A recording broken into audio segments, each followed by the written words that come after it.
Notice that you keep seeing nitrogen reacting with hydrogen to give you ammonia. Ever wondered why it keeps appearing? Well, now you will know, because it is a famous reaction called the Haber process. Many reactions in chemistry are famous and named after people, and the Haber process is one of them.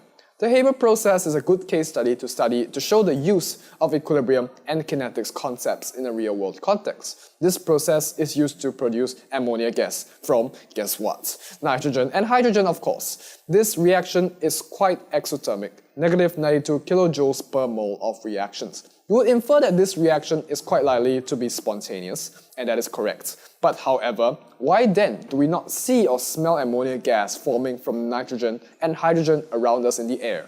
That is because the rate of reaction is very low, due to the high activation energy of this reaction involving the breaking of strong triple bonds in nitrogen.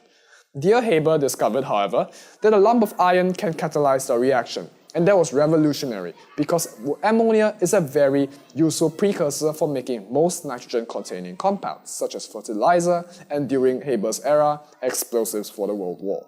How then can we set up a reaction process to mass-produce ammonia? In particular, what temperature and pressure should we use? Let's apply equilibrium concepts. Let's look at temperature first.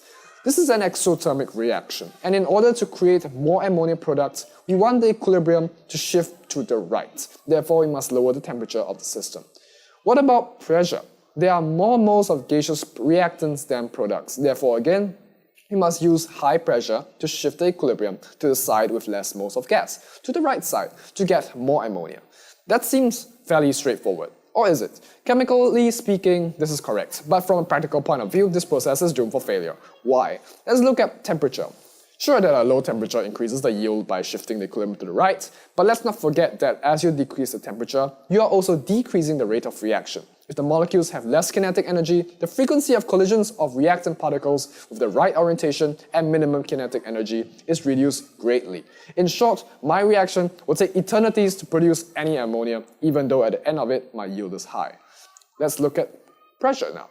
Sure that high pressure increases the yield by shifting the equilibrium to the right. But in the same manner, again, the high pressure is no easy feat to maintain. A high pressure reaction environment requires costlier materials to manufacture and upkeep.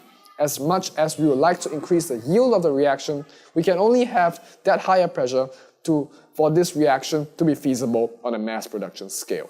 The end result is that we compromise on temperature and pressure. In fact, commercially, the Haber process today is a pressure of only 250 atm, a temperature of 450 degrees Celsius, the presence of an iron catalyst, and a mole ratio of 3:1 for hydrogen to nitrogen for obvious reasons. In addition, there is recycling of reactants back into the reaction vessel to minimize wastage. Guess how much of the reactants are converted into ammonia at equilibrium given these conditions? Only 15%, which is very low, but the advantage is that you get this done much faster, so although the yield is smaller, it comes much more frequently.